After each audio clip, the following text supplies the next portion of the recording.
Good afternoon, my Real News Midday TV family. Welcome back to the channel for another news update.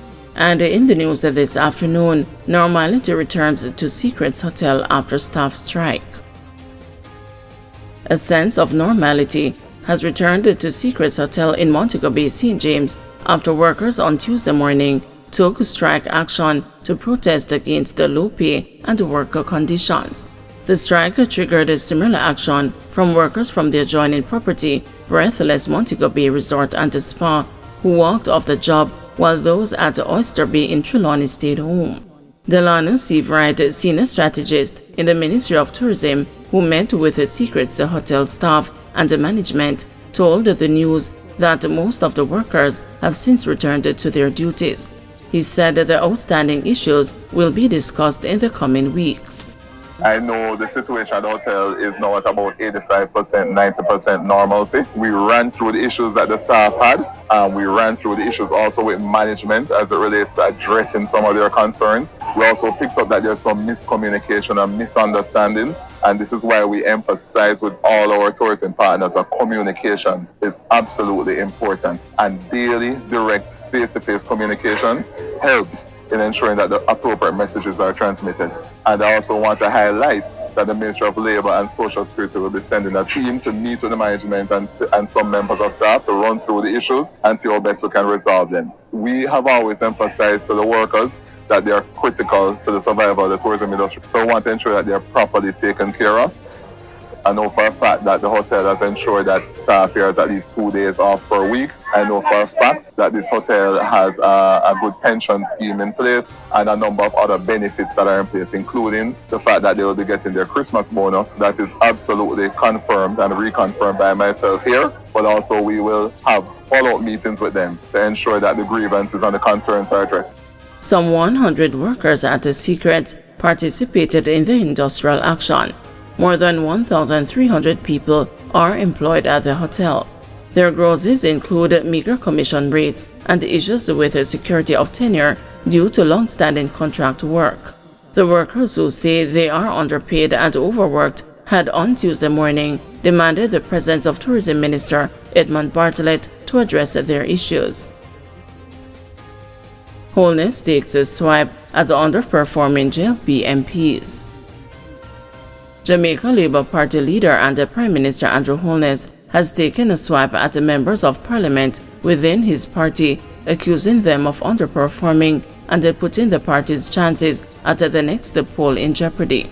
Speaking at a party meeting in Northwest St. Ann on the weekend, Mr. Holness said he is concerned about the results of a recent internal poll on the performance of JLP MPs across the island. Mr. Holness said the results were not encouraging.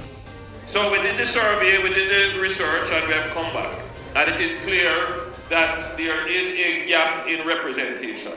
The people want their representatives to be available. They want them to be responsive. They want them, above all, to be caring, and they want them to be respectful. Serious business. So I want you to know that your chief executive officer, which is me, has done the consumer survey, which is what you have said. And we are going to we have started to take action internally.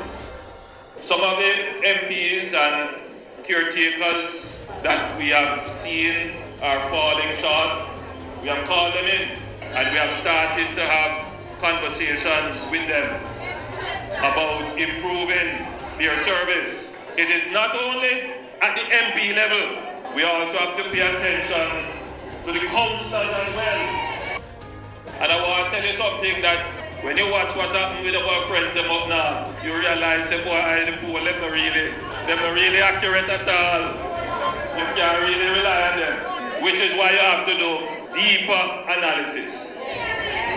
And that is what we are doing. So in effect, what he said, we don't watch the noise in the market. No. We watch the sale. And anybody looking at this conference know that a whole heap of sale at one. Landscaper charged for allegedly stealing oranges. The Clarendon police have arrested and charged 25-year-old landscaper Anthony Marshall of Lomparth District, Trout Hall in the parish, for allegedly stealing oranges from a property in his community on Sunday. Police reports say that at 6 p.m. that day, a man allegedly saw Marshall picking oranges from a tree on his property and called him out. The accused ran away with a bag of the fruit with an estimated value of $20,000. A report was made to the police and an investigation launched. Marshall was subsequently pointed out by the complainant, arrested and charged with a predial larceny. His court date is being finalized. Judge upset with delays in charging suspects. Senior Parish Judge Sanchia Burrell said she is taking note of possible constitutional breaches being committed by police officers who hold corporate-era residents in custody for lengthy periods before placing them before the courts.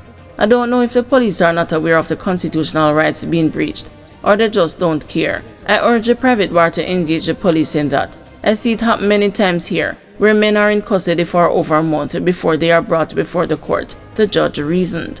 Her comments came after defense counsel Hemoy McEron cited his recent visit to the Doheny Park police station, where several men said they were being held without the knowledge of a court date. I went there to a client and there were many men, one of whom is the accused Gary Brown, who was in custody for over a week, but with no court date. I don't know if this is a new practice by the police, but what they tell me is that they submit the files to the registry at Hunts Bay police station, and they cannot say to the accused when they will be brought to court, McEron told the judge. Brown is before the Kingston and the St. Andrew Parish Court for allegedly obtaining money by means of false pretense. Allegations state that on July 25, Brown informed the complainant that he was selling portable toilets that were on auction at the Kingston wharves. The complainant paid over $170,000 for 28 toilets, but to date has neither received the items nor had his monies returned. Prosecutors opposed the bail as the investigator called Brown a flight risk. The investigator, who is attached to the Hunts Bay station, was not present in court. He worked last night, Your Honor, the prosecution liaison officer for the St. Andrews South Police Division, in which Hunts Bay falls, told the judge.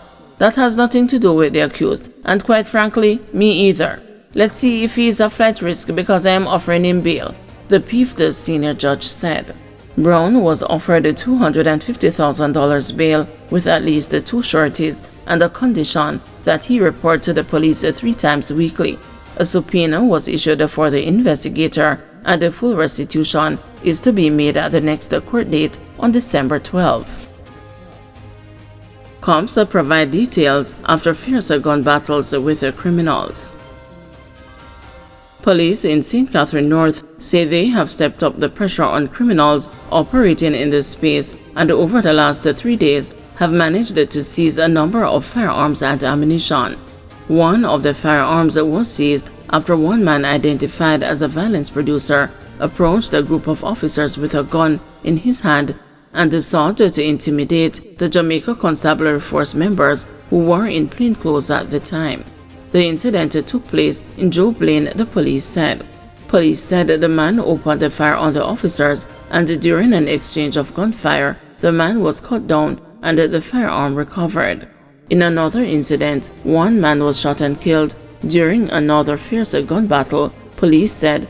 At the end of that standoff, a firearm and an extension clip that had the capacity to hold 30 bullets, along with an additional 10 that were in the firearm, were seized.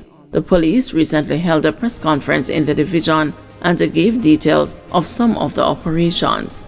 Police also outlined that it was a rough time for officers in the division as they lost 3 Jamaica Constabulary Force members in the same division over the last 3 weeks. One of the deaths was caused by violence. Police Sergeant Patrick Mahoney was attacked and shot at his home.